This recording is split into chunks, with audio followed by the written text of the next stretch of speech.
kabarmu? Indah. TP, salam kenal. Salam kenal. Tahun lalu ketika aku join, dirimu sepertinya sedang break ya? Ya, dipecat ya kayaknya tuh ya. Bukan aku yang ngomong. Gimana kabarnya? Gaul. Wow, gaul sekali Anda. Gaul. Gaul sekali, luar biasa. Kenapa setelah kembali lagi di Marathon, khususnya di season ini sangat intens ada di Marathon, bagaimana perasaannya? Khususnya di season ini ya. Nah, by the way, mungkin nggak ngikutin, aku di season 2 balik lagi kan sampai ending habis gitu. Di season ini balik lagi perasaannya ya. Aku masih merasa tidak percaya aku ada di tengah ini semua. Wow. Aku masih merasa bahwa aku tidak memiliki kapasitas yang pantas untuk berada di orang-orang hebat. Bahkan aku bisa bilang maraton ini kan nomor 1 sedunia by data, dan bisa menjadi hal yang fenomenal di Indonesia. Dari aku pribadi, aku ngerasa aku masih belum pantas ada di sini. Kenapa?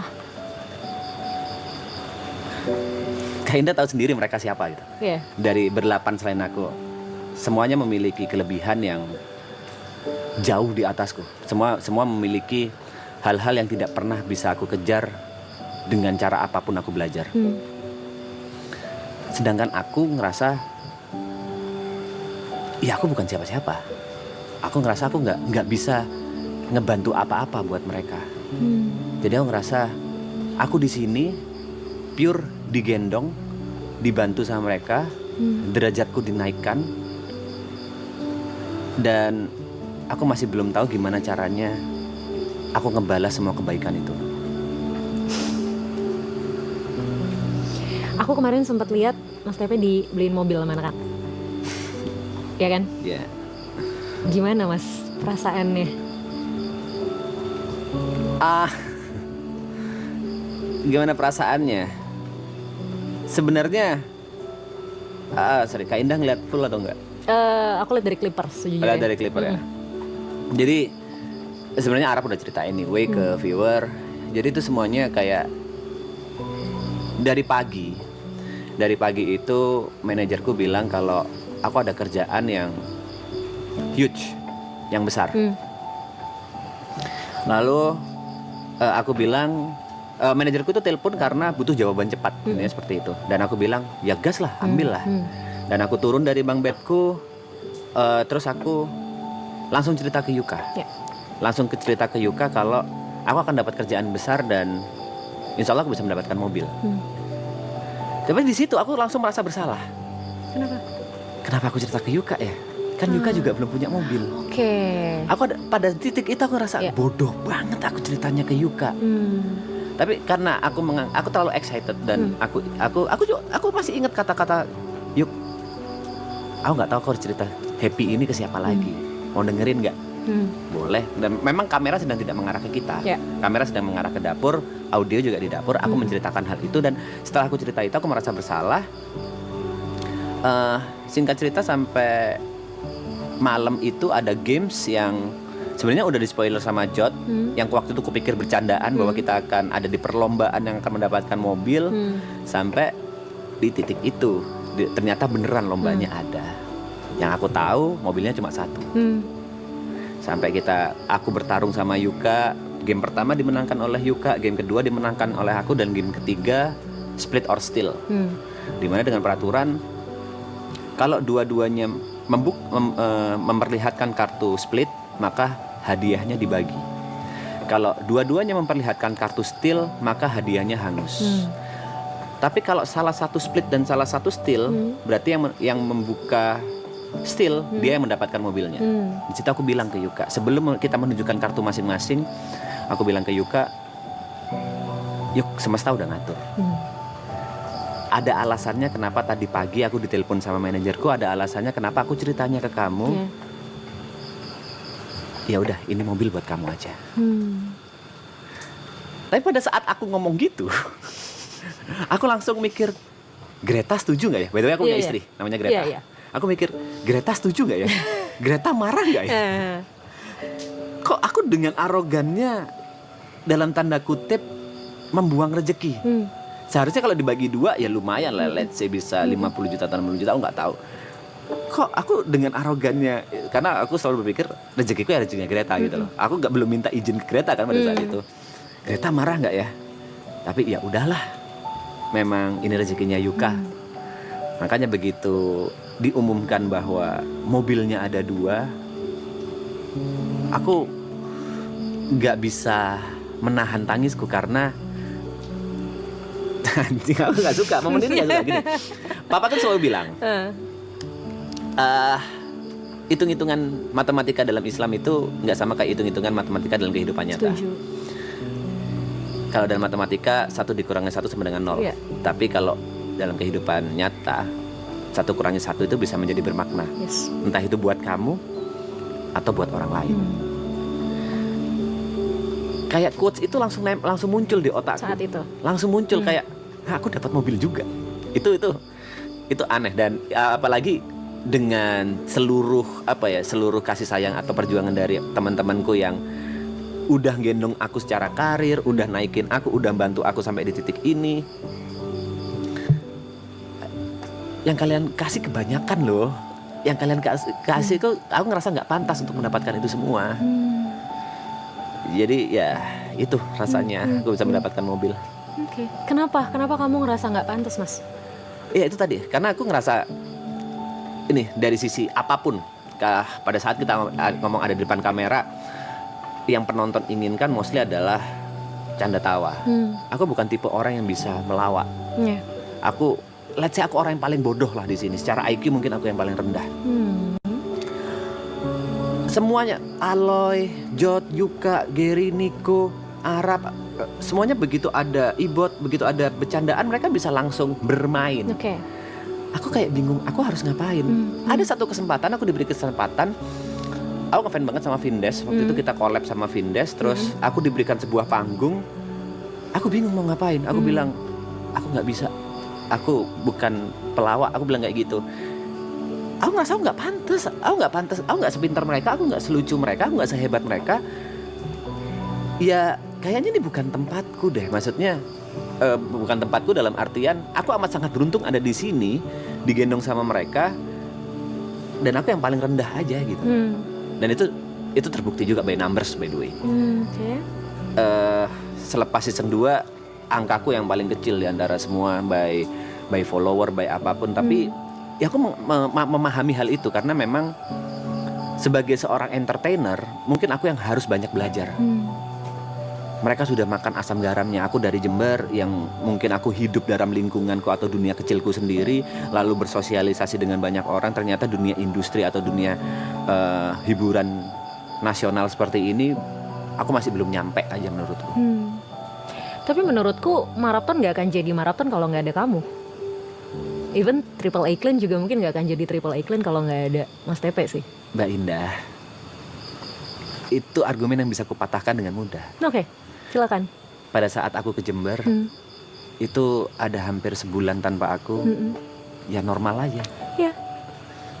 Tapi bukan berarti ketika kamu ada dan semua juga sama aja kan sebenarnya. I mean, mungkin Mas Tepe bukan orang, ini pendapatku ya. Mas Tepe mungkin bukan orang yang bisa ngelawak kayak member-member yang lain, bukan orang yang mungkin kemampuan entertainnya udah seluas member-member yang lain gitu. Tapi justru yang bikin kamu unik adalah ya kamu yang ini gitu loh. Aku ingat banget nih Mas Tepe, waktu tahun lalu aku kesini, kita nggak ketemu kan gitu. By the way bukan di sini, di BSD, nah, iya. Ini Sentul. Maksudku maraton, waktu ke maraton. Waktu aku tahun lalu ke maraton, beres aku dari maraton aku pulang. Jujur aku nggak tahu kalau ternyata impact ke aku juga sebesar itu dari maraton waktu itu. Jadi aku balik dari BSD jam 1 malam. Dari BSD aku balik jam 1 malam. Jadi besoknya tuh aku bener-bener bangun siang gitu posisinya. Dan aku kaget ketika aku buka sosmed aku udah rame banget yang mention aku, Clippers sudah banyak banget. Dan tiba-tiba udah banyak banget yang bilang, Kak kamu harusnya ketemu sama Mas Tepe.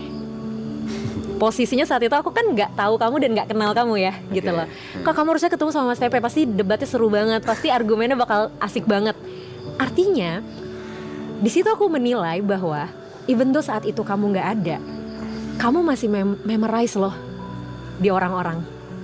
Salah, yang mereka inginkan itu perpecahan, yang mereka inginkan itu perdebatan, bukan obrolan yang seru seperti yang mungkin didapatkan. Kan aku juga nonton klip-klipnya kan, Yeah. kayak semuanya bisa cerita. Hmm.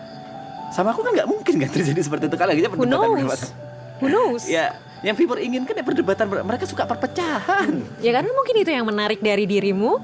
Dan gak apa-apa kan, aku inget tahun lalu aku pernah bilang ini sama Niko. Kalaupun orang lain lebih baik dari kita, kalaupun kita menilai orang lain lebih baik dari kita, belum tentu kita buruk. Setuju. Jadi kalau tadi Mas Tepe bilang ya mereka semua ini orang-orang hebat, mereka semua jauh di atas Mas Tepe. Tapi sebenarnya Mas Tepe juga orang yang punya kemampuannya sendiri. Tidak gitu loh. buruk kan? Tidak buruk. Tapi tidak menghapus fakta bahwa aku nomor 9 dari per 9 dari antara mereka semua. Aku adalah orang yang sebenarnya mendapatkan sesuatu hal yang tidak pantas aku dapatkan dari seluruh apa yang aku lakukan gitu.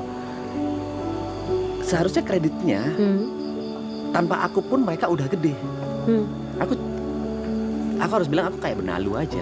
Wow. Aku harus bilang kalau tanpa aku mereka mungkin bisa lebih gede. Karena mostly kebanyakan juga yang paling aku takutkan di season 2 aku paling banyak haters. Yang aku takutkan itu berpengaruh ke mereka. Yang aku takutkan itu berpengaruh ke maratonnya. Aku nggak masalah aku di-hate dengan perbuatanku, dengan omonganku, dengan tingkah laku aku nggak masalah. Tapi kalau itu dampak ke kapalku, aku akan sangat merasa hina gitu. Yang ada di pikiranku, yang selalu menghantui pikiranku adalah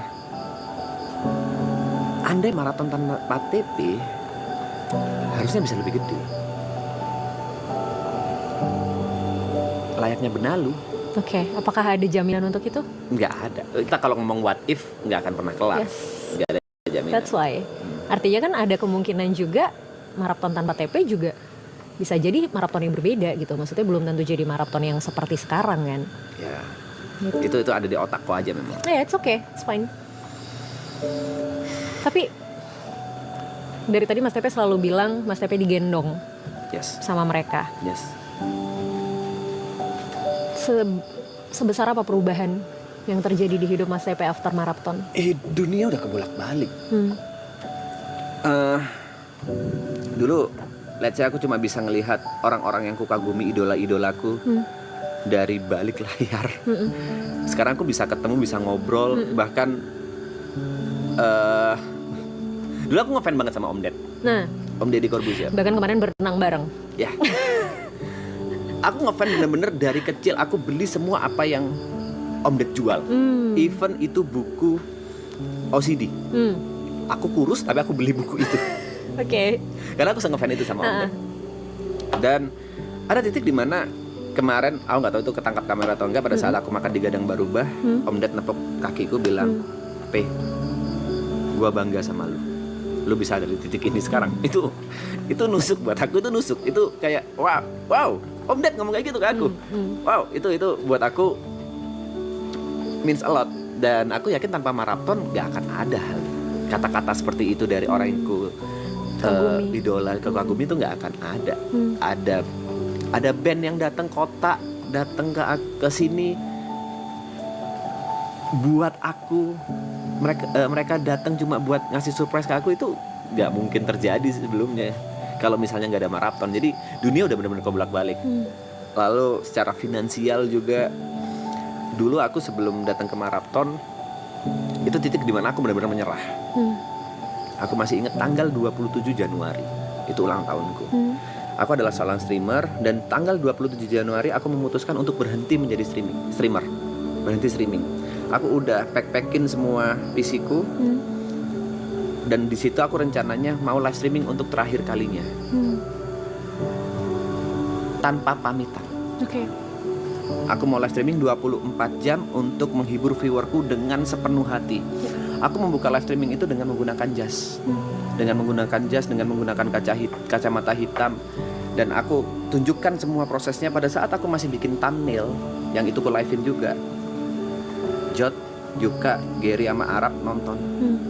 Ngedonate aku 5 juta, habis gitu Arab ngedonate lagi 10 juta. Terus Arab nelpon ngajak aku ke maraton.